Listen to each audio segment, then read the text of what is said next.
even before that. When I was 11 years old, my dad died of a massive heart attack in my arms. It took him about 4 hours to die. And I had watched the medical doctors work with my dad with no help over the previous couple months. When I was 14, my mom died of a massive heart attack, and by the time I was 16, I was diagnosed with having heart deformities myself. The doctors actually diagnosed me with valvular deformities of the heart. They said that my heart valves from birth were deformed, that they would not pump the blood correctly through my heart, my chambers would flood at the wrong time, and that if I didn't have surgical correction by the time I was 20, I'd most likely be dead. They said that the heart, the way it malfunctioned, would not be able to pump blood to an adult body. And I knew they were right because I was feeling horrible. I was finding that every day I would have pain in my chest, I would have pain radiating down my left arm, I would have massive palpitations to where I would lose my peripheral vision and I would pass out sometimes 2-3 times a day. So I was in an outpatient clinic at a hospital, and I asked them, could I be helped by any other means besides surgery? Because obviously at 16 I was very scared of the thought of having open heart surgery. And they said no, and I said, what about herbs? My great aunt was a German gypsy herbalist, healed the family of the common cold and that type of thing. And they said absolutely not, there was no herbs that would help. And I said, what about food? I had seen health food stores, or exercise. I knew people exercise helped. They said, for your condition, nothing will help. They said, unless you have the surgery, that's it. So I was taking drugs that they suggested. I was in the outpatient clinic at the hospital. I met another young man who had the same problem, and we talked about it, and he was scheduled for his surgery a few weeks before mine. Well, he died on the table, and when I heard that news, a wave of fear went over me from the tips of my toes to the top of my head, and I realized that I was very ill, I needed help, but sawing my rib cage in half and sticking a knife in my heart didn't sound like a healing experience at all. And I walked. I walked from the hospital. I had a lot of fear, but fear can be a tremendous motivational tool to help people change, and it certainly was for me. So the first person I ran into was a Zen Buddhist monk, and he said, eat less red meat, it's better for your heart. Hey, at that point, I would have taken donkey manure mixed with battery acid if I thought it would help. So I stopped eating red meat. And I came from a German family, blood for breakfast, lunch, dinner, and dessert. And so it was a bit difficult at first. But hey, when you have that much fear, when a doctor tells you you're going to die, I was willing to do anything. And so I stopped eating red meat, and I felt a little better. And then eventually someone else told me, well, chicken, turkey, even though they have maybe less fat or less cholesterol, they're still not good for your heart. So I became at that point what I call a lacto vegetarian, which basically means that all I ate was eggs and dairy products. I would have cheese omelets for breakfast and a glass of milk, a milkshake and a toasted cheese sandwich for lunch, and probably some dairy for dessert.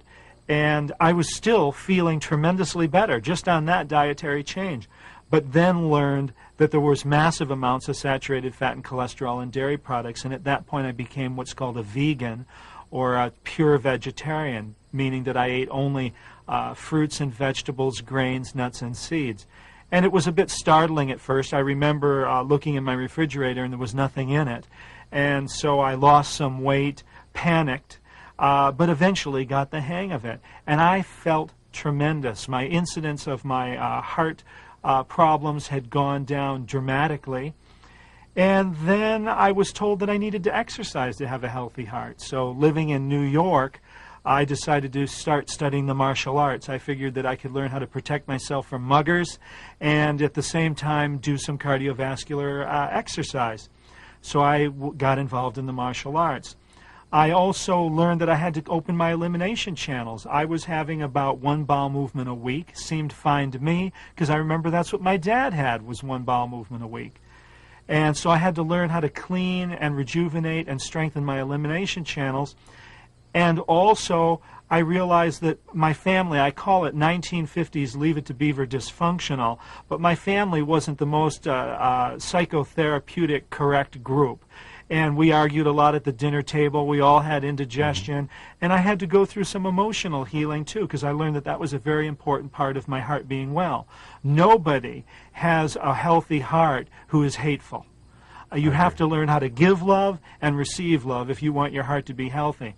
The long and short of this is, at the end of 3 years, I went back to the hospital. They put me through 2 stress tests, electrocardiograms, x-rays, and they said that my heart valves were perfect. And they said that it was a miracle. And I said it wasn't a miracle. I said I did a lot of work. I took herbs. I ate different foods. I went through exercise. I got involved in psychotherapy. And they said that wouldn't do it. They said you had a spontaneous remission. But I knew they were wrong. I knew that I had healed myself.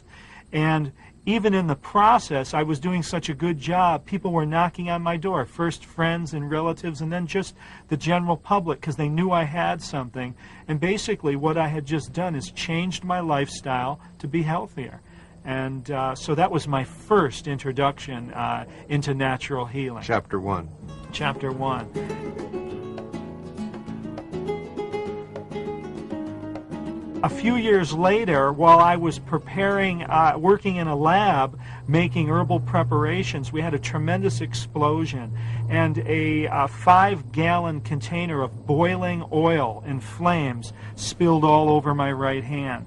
And this is my hand here. It spilled and covered my hand. I was burnt severely. After a couple days, I realized that I had done damage that I didn't even know how to repair to my hand. So I went to a friend of mine, a colleague who's a doctor, and he said, you need to see a burn specialist. And he gave me the name, and I went. The burn specialist examined my hand and said that I had 4th-degree burns, the worst possible burn. He said that all the tissue was gone right to the bone. And I said, it doesn't look that way to me. And at that point he took a tweezers and he pulled the tissue off right here on my finger, and it opened up just a charred black bone. In fact, I have some pictures for you of this. And it was just charred bone. The tendons, the ligaments gone, the muscle gone. Amazing. Just charred bone. My entire thumb casing came right off. Nail, everything. Tissue, muscle, everything. It was pretty ugly. I went to see the burn specialist, and he said, well, you have 4th-degree burns. And I said, what does that mean? And he said, what that means is that all the tissue is gone right to the bone. The tissue's dead. And he said, you need a skin graft. And I said, why? And he said, because skin can't grow from thin air. He said, it just can't grow from thin air. He goes, and since all your skin's dead, we need to graft skin onto there. And I thought, okay.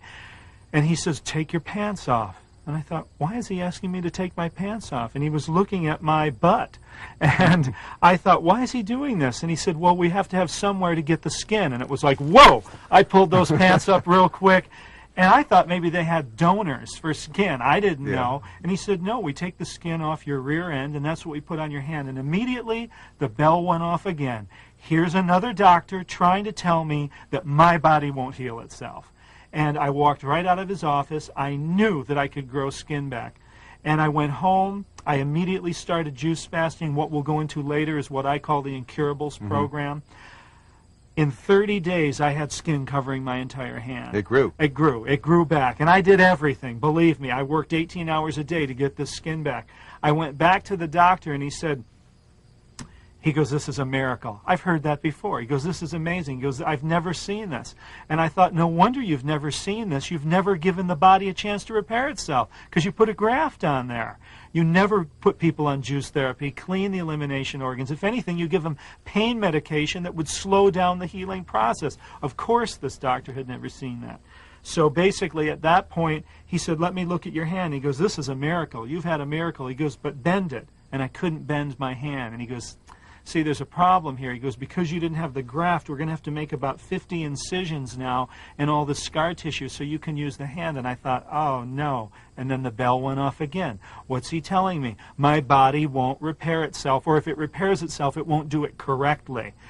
And I remember, too, when I first started the practice of yoga, I couldn't touch my toes. I couldn't even see my toes. So I knew that if I went home and worked, I could get the strength of my hand back and also the flexibility and mobility.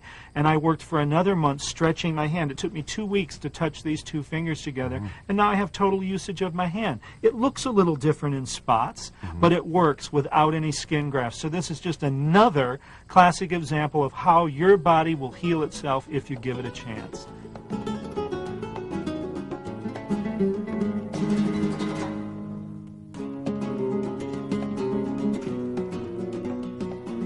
Now, Richard, you were Dr. Christopher's leading student and still are.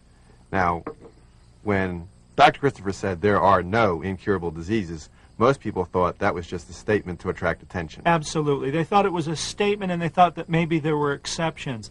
And even in my training with Dr. Christopher, even though I was a believer in my hand and my heart, but I saw people that were blind that Dr. Christopher helped restore their eyesight. I have to admit, even I was a little weak at first next to Dr. Christopher, because he was the greatest believer that I've ever been with or around.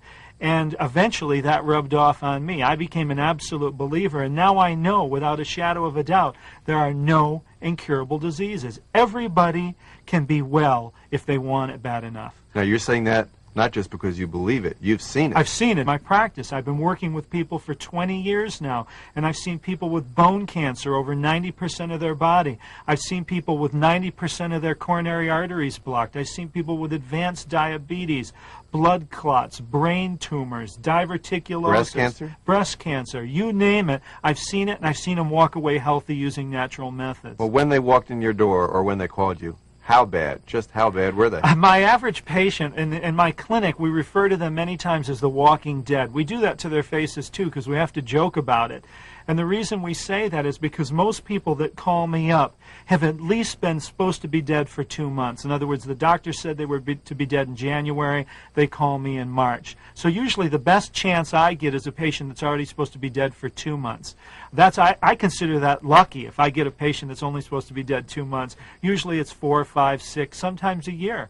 I had a woman in my clinic a couple months ago that was supposed to have been dead 30 years ago with leukemia that was still alive.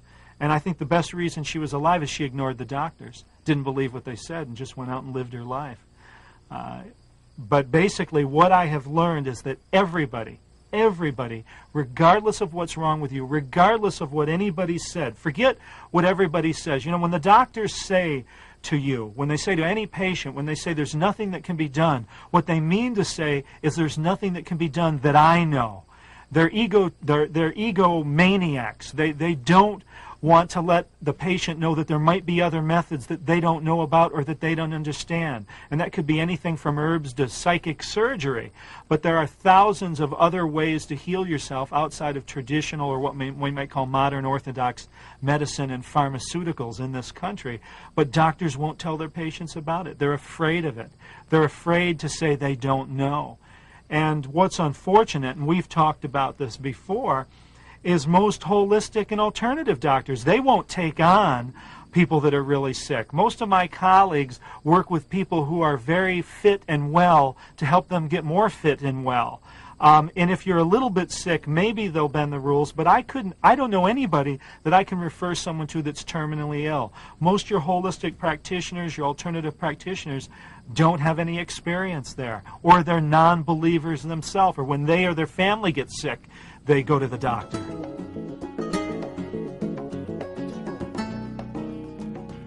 Now, Richard, it seems to me that you're somewhat of a misfit in the holistic community, aren't you? Absolutely. In the holistic community, in the herbal community, it's lonely out there as a natural healer because most people aren't believers. They just aren't believers. In fact, if you look at 99% of the books that are written on the market about holistic and alternative healing and herbs, I would suggest that the people who wrote them didn't know what they were talking about. And if there is valuable information in there, the information's about the chemicals in an herb and what those chemicals do in your body, but it just doesn't tell people how to use those herbs and how to get well. And that's what's missing in most of the publications, most of the books out there, is it doesn't tell you how to get well. Now, you're You cure the incurable. Absolutely. And one would think that your colleagues would be standing up applauding. Yeah. Now, is that the case? No, not at all. In fact, I've been blackballed for teaching in many, many states, in many areas around the world. I have books that have been refused to be published. This subject makes people very nervous. It not only makes medical doctors very nervous, it certainly makes the pharmaceutical industry very nervous, but it makes all my friends in alternative and holistic healing and herbology very nervous. They all are reflected upon their limitations, and they also reflect upon their own fear. The first thing that I had to acknowledge when I started practice was that all my patients will die. The inevitable end for all of us is a physical death, and they're afraid right there. Okay, they don't want a patient that dies. They think that that'll blemish their record.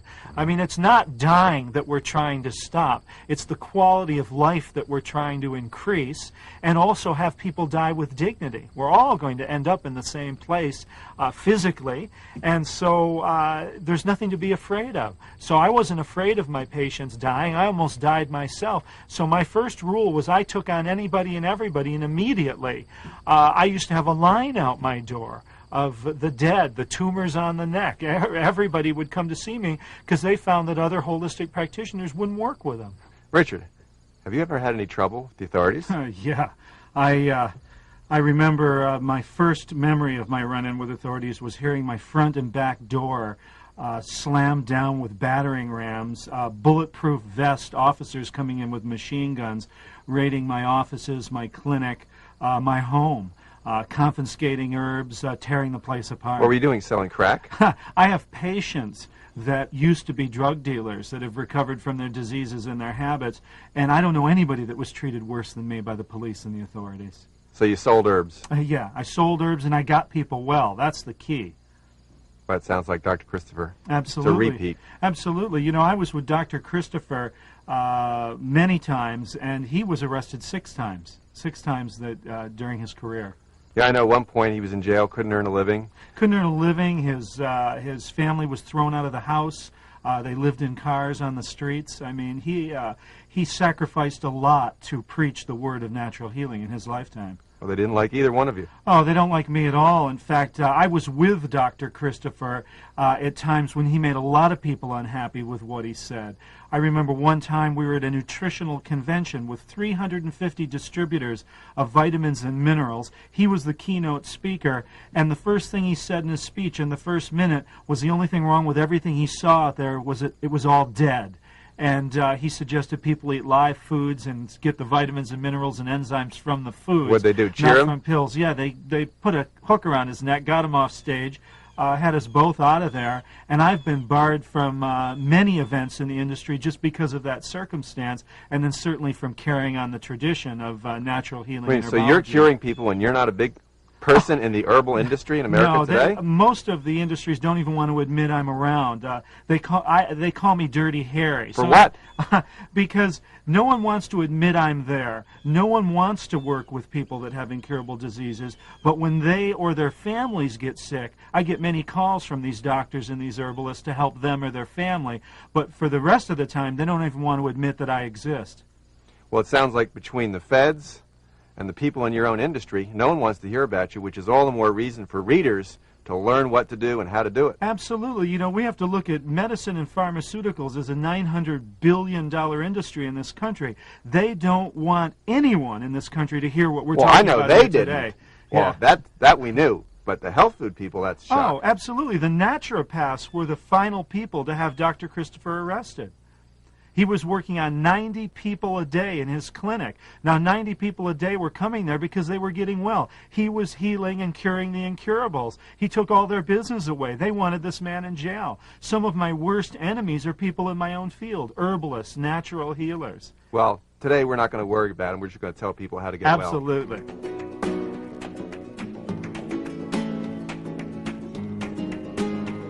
You told me about a little girl you're treating right now. Mm-hmm. She's how old? 4 years old. How bad is it? She has a malignant brain tumor. It's on her brain stem. The doctors have suggested that they cannot do surgery at all, and they suggested chemotherapy and radiation. And they said that even with the chemo and therapy and radiation, she would probably be dead in 2 or 3 months. So the prognosis was horrible. So I like cases like this because they don't want to work with the medical doctors because there's no hope. And the one thing that I do is I sell hope. See, being a believer myself, and of course coming from a great man like Dr. Christopher was a great believer, and healing my own heart and healing my own hand, what I know is that everybody can be well. And so I tell them they can be well. I offer hope. Doctors offer no hope. We'll talk later about what it does to your immune system when a doctor says you're dead, but it's not a healing. No. And so I offer the family hope. And the bottom line is that even if she does not survive, she'll be happier and healthier than she would be going through the medical treatment. The first thing they would have done, the first thing I noticed with this young girl when she came in my office is she had beautiful blonde hair down to here with about 30 different bows in it. And what do you think that kid's immune system would be like when she goes bald with the chemotherapy and radiation? It won't go up. That's right. It won't go up. It won't be a healing. And it'll just get worse from there.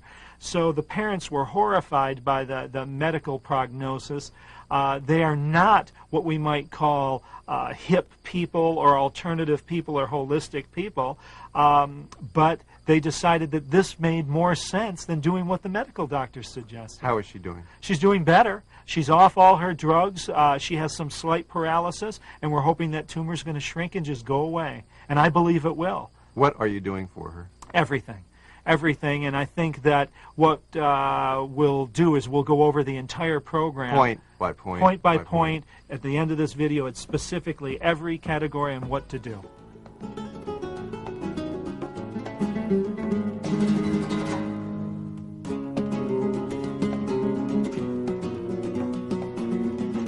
Dr. Christopher cured the incurable. He said it, you saw it, then you did it yourself. Absolutely. But what I've been seeing in people following what I believe to be his programs today is it's not happening. It just isn't happening. Yeah. What's going on? Why aren't people now curing the incurables? I think, like he did. Yeah, I think one of the things is Dr. Christopher was a very powerful person, and I think one of the things is without his presence, first of all, people don't realize when Dr. Christopher says, you ask, well, when do you have enough yarrow tea? And he says, tip your head to the side, and if it doesn't pour out your ear, have another cup. He meant that. When people said they vomited, and he said, well, a cleaner stomach for the next dose, he meant that. He was a very intense man, and he knew what it took to get people well, and he was willing to do whatever was necessary to get them well. And I feel that some of that intensity has been lost over the years since he passed on, and people just think that the so-called, herb in a bottle might fix them, and it isn't going to happen. Certainly herbs are a powerful healing tool, but they need to be used with a program of natural healing. Well, you were pointing out to me yesterday that he lived in the Southwest. He used herbs from the Southwest. Absolutely. He used fresh herbs from the Southwest, and that's all been forgotten. It's a horror story. Most of the herbal products on the market today in the United States are made from herbs that are grown outside the United States, and there's a simple reason for this. The average annual salary in India, I think, is about $20. So you can pay someone pennies a day to pick herbs over there. So most of the herbs that are used in the commercial trade in this country are grown in India, China, Egypt, Eastern Europe, and Mexico. Now, most of us, if we travel to those countries, wouldn't even eat the food. So why are we taking the herbs from those countries? Plus, those countries use massive amounts of insecticides and pesticides. They still use DDT. It's legal in those countries.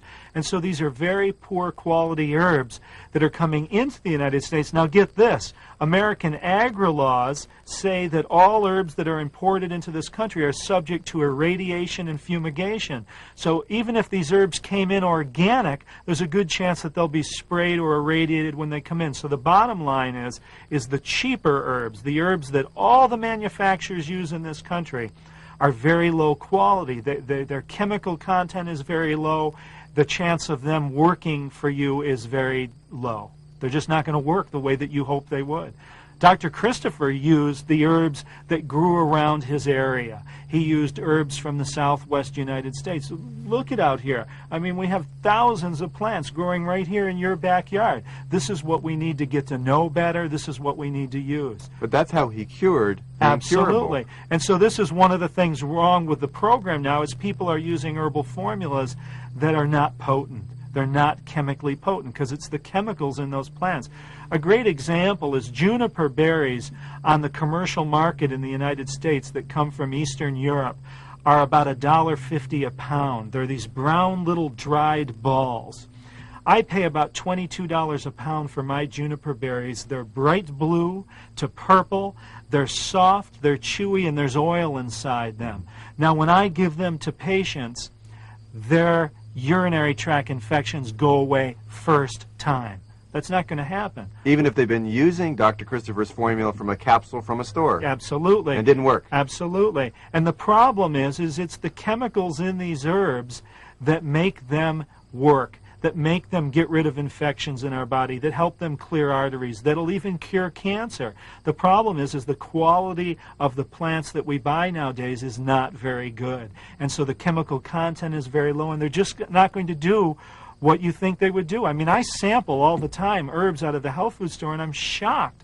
It's so many of these herbal formulas that are out there, echinacea, golden seal. I taste them, and I can't taste any echinacea and any golden seal. What do you mean you can't taste it? In other words, all herbs have what I might call their signature when you chew them and taste them. When I studied herbology, my goal was to learn 1,000 herbs by sight, smell, and taste. Not only their Latin names and the chemicals in them, but I wanted to be able to identify them. And one thing I noticed is that every herb had a strong taste. If you learned it, licorice is very sweet, cayenne is very hot, peppermint is very minty. Every herb has a signature. Echinacea, when you chew the root, even the leaf, it makes your whole mouth tingle. Your salivary glands are excited. Your mouth even feels like it's going numb. I can drink a whole bottle, a 1-2 ounce bottle of most of the preparations on the market, and I don't get that at all. And 1 or 2 drops of a tincture should do that. So that means if someone's terminally ill and they're doing this because Dr. Christopher said so, they're not going to get well. Unfortunately, the program's good, but what is available to them is not well. It's not going to help them get well. Absolutely. And then another factor we talked about, number one, the people, the healers today, don't believe it. Yeah, they don't believe it. That's number one. And so because they don't believe it, they never learned it. Do you know what I'm saying? So they don't even have the knowledge. Even if they became a believer overnight, they'd have to go back to school or go to a school and learn what natural healing is from the ground up because they're not believers. And then number two, they don't have the quality. They're not using the herbs like he used them. They don't have the quality herbs. That's right. Most people would be better off going out into their backyard, picking some plants like the plants we'll show later, and making their own herbal preparations, and I guarantee them it would be 10 times stronger than what they could buy in the health food store most of the time. It's that bad out there. Don't think people know it. No, they don't. Absolutely not. So we have to really change the industry to get better quality herbal products and also educate people. People need to learn what good quality herbs are and add this to the natural healing programs. Because remember, herbs, I consider herbs like the roof. A roof of a house doesn't do any good without a good foundation, and the foundation is what Dr. Christopher called the food program, the exercise program, the attitude program, the elimination cleansing programs. That's the whole foundation, and then herbs are used to achieve those individual things and to put it all together. And unfortunately, most practitioners today aren't doing that. They're expecting the herbs to work miracles. And it's the lazy way out. It's the easy way out. But that wasn't his way. No, not at all. It wasn't his way at all. He believed in a lot of hard work. You know, everybody's looking for a good doctor. I'm looking for good patients. That's what I always say to my patients. And also, most of my patients come in and they say, I'm willing to do anything that's necessary to be well. And in about 10 minutes, they're not willing anymore once they find out what anything is. Sometimes I use the analogy, I say everybody wants a Rolls Royce, but when you see what the payments are, the Volkswagen starts looking better. Okay, and this is where people are at. It takes work to get well. And that's why we developed medicine. We wanted to create drugs that would try to balance out the destructive habits we've had all our life, our emotional, our physical habits. And it just doesn't work. They're trying to create such potent chemicals now, they want to destroy cancer. Cancer is the byproduct of an unhealthy lifestyle, and that's the bottom line.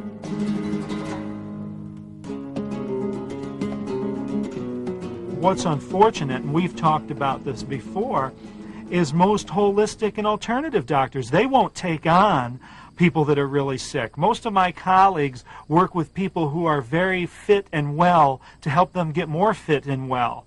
And if you're a little bit sick, maybe they'll bend the rules, but I don't know anybody that I can refer someone to that's terminally ill. Most of your holistic practitioners, your alternative practitioners, don't have any experience there, or they're non-believers themselves, or when they or their family get sick, they go to the doctor. No one wants to admit that I'm out there and around, but when the healers themselves get sick, they call me. They call me to find out what the programs are. But if they had to, they'd never refer a patient to me. And so I'm a person, and this is the same way Dr. Christopher was. It's a bit of a thorn in their side because they don't understand natural healing. They don't understand the dedication that's important for the patient to take on. They don't know the programs, and therefore their patients don't get well. Herbs are not a magic pill. I find that most herbalists are looking at herbs the same way a doctor looks at pharmaceuticals. Let's try to find an herb to cure a problem, and it doesn't work that way. Most terminal diseases, or what we might call incurable diseases, are created from not only genetic constitutional weaknesses from your family, but a lifestyle that was promotive to get sick. And so to get well, it isn't just going to be a matter of taking an herb. You have to change that lifestyle. You have to change that environment. You have to make changes like I talked about with me, with the elimination channels, with the food program, with the exercise, with the blood circulation, with the attitude. And that's how you get well.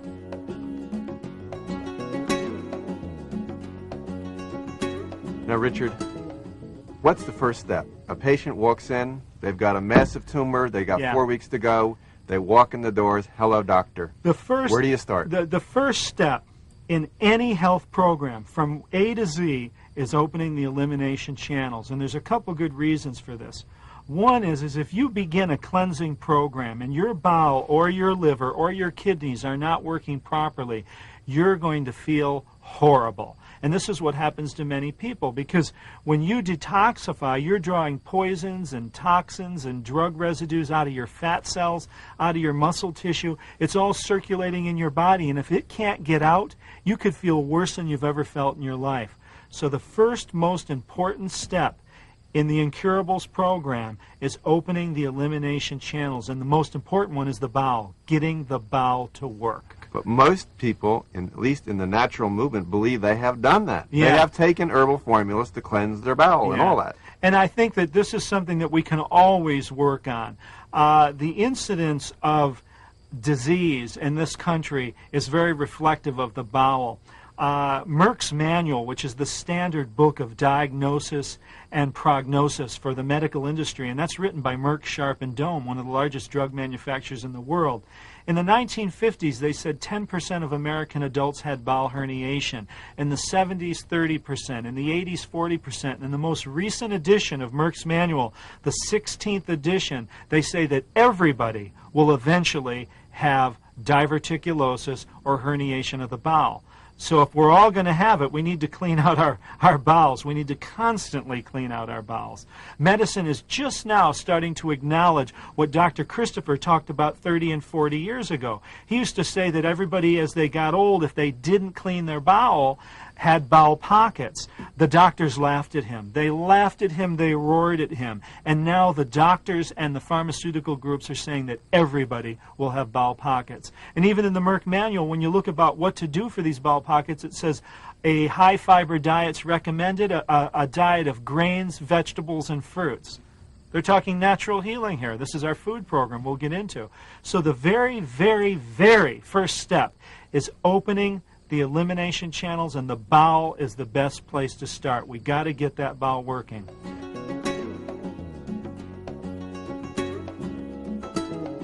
What is step 2? Step 2 is looking at the other elimination channels, the liver, the kidneys, the skin, the lungs, the major elimination channels, and making sure they're working too, because the bowel isn't the only one. It may be what I consider the most important, but it's not the only one. So we have to look at the liver. And we have to begin some programs to get that liver cleaned out. In your newsletter, you've had my reports on the liver flush. And that's a great breakfast morning drink for someone to start flushing their liver out. And you can use herbs and teas to flush that liver. Make sure it's working. Most people who think they have healthy livers, I've seen I've seen autopsies, I've seen the photos. Their gallbladders are this big, filled with pus and cholesterol and rocks. You've seen photos? Oh, I've been in on autopsies. The average person in this country does not have a healthy liver, because the liver has to metabolize the fat that we eat, and we eat more fat in this country than any country of the world. What do the livers you see look like on autopsy? Scary, horrible. I see shiny green gallbladders this big. I mean, it's horrible.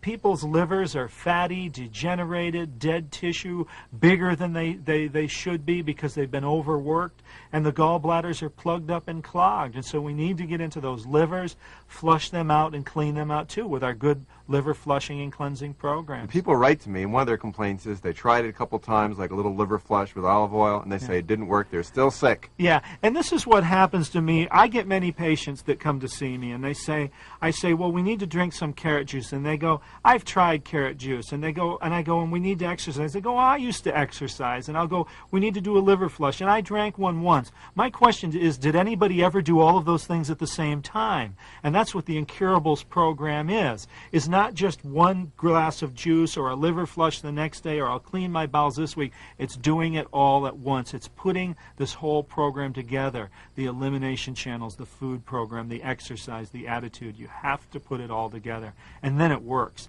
Then it's amazing. I had a woman come into my office, 23 years old, with a malignant breast tumor. She did this program, and in 10 days, there was no breast tumor at all. And 3 surgeries. A week and a half. A week and a half. In 5 days, it was 50% shrunken. In 10 days, it was gone. And all 3 of her surgeons had suggested to have a mastectomy. Amazing. Yeah. And so this program's powerful. The reason most people aren't getting well is they're just not doing enough. They're not putting enough of these programs together.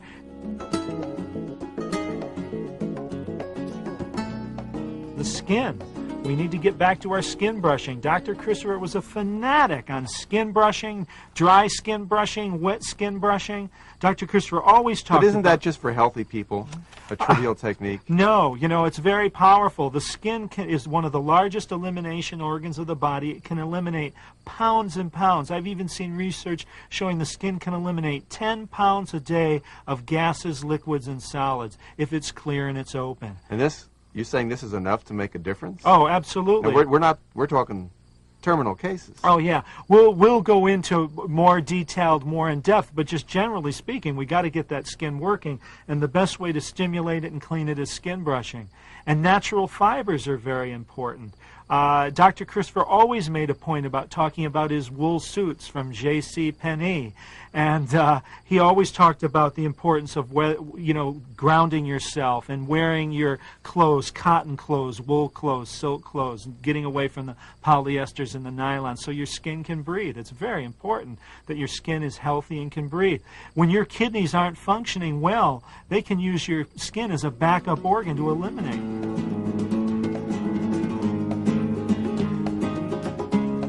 Now, in a terminal case, what is their kidney function like? Probably not that good either, and there's a whole nother elimination organ we need to look at. First thing that's important with your kidneys is not consuming any beverages outside of herb tea, fruit juice, vegetable juice, and water, and that's it.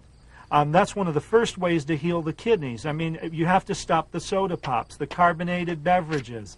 You have to stop the coffee. Coffee has been proven to be not only create cardiac arrhythmias and tachycardia, irregular heartbeat and speeded up heartbeat, but I've even seen coffee indicated in medical journals as being carcinogenic. And we have to stop alcohol. Alcohol has been proven to cause cancer and liver cancer. It's just the liver boards fight that, and they don't want that on the label. So we have to stop all drinks except for pure water, herb teas, and fruit and vegetable juices. And that's part of the Incurables program too. And forget it. If it isn't in that category, it's over.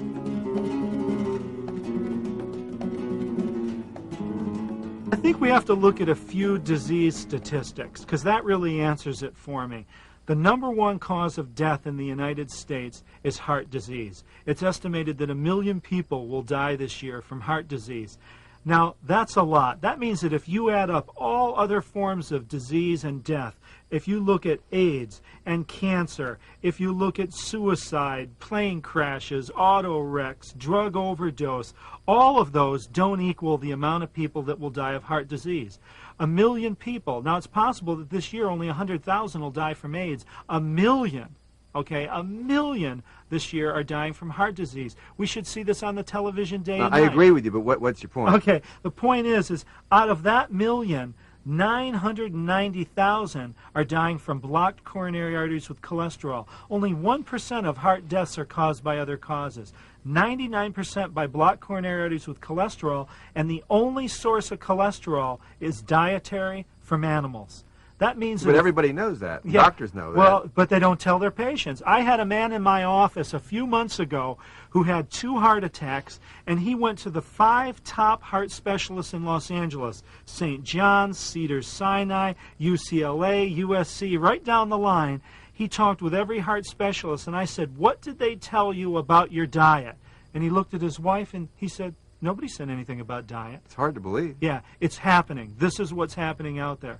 So the first step with the food program is we have to realize that most diseases are eating disorders. It's estimated that 70% of cancers are diet-related. And we're looking at heart disease, 99% of it caused by what we're eating. Richard, what is your dietary program for people with incurable conditions? The first thing is it's absolutely vegetarian. Not partially. Not partially. There's no time to fool around. There's so much wrong with eating animal foods, and we'll talk even more about that when we get into specific diseases. Okay. You have to stop 100% of your animal food consumption. That means all meat. That means chicken. That means turkey. That means fish. That means dairy products. That means eggs. You have to go totally to a vegetarian food program. Are you saying they got to do this for life, or you're not even talking life at that point? You're talking... When my patients come to me and they have incurable diseases, I say, we'll debate this issue when your cancer's gone, when your heart disease is gone, when your diabetes is gone. We'll sit down and discuss it. And I might be open to a little change. But until you are 100% well, it's 100% vegetarian. Absolutely. Because you look at it, and animal fats are causing dramatic diseases throughout our country that are almost specialized diseases in this country. Okay. I mean, your average cholesterol level in China is 122. What's it here? 200. Okay. Average. All right, so you put them on that kind of a diet. What else? Now, we still got more to say on food? Yeah. I break it down into 3 categories of that vegetarian food program. The most dramatic dietary change would be juice fasting. If you're dying, stop eating.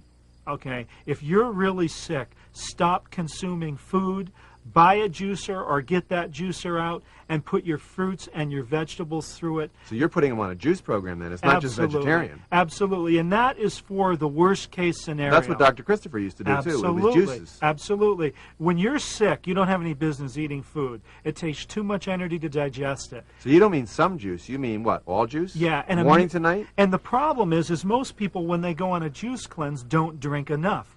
They'll drink a glass or 2, a minimum of a gallon a day.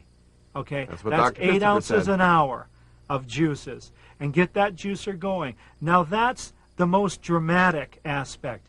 If you're not dying tomorrow, but you're feeling horrible, and this is the Incurables program, we'll go to raw foods. Okay, we'll just stay on raw foods. But you're saying that's not enough if you're on the cliff. If you're on the cliff, you go to juices and you stick with those juices.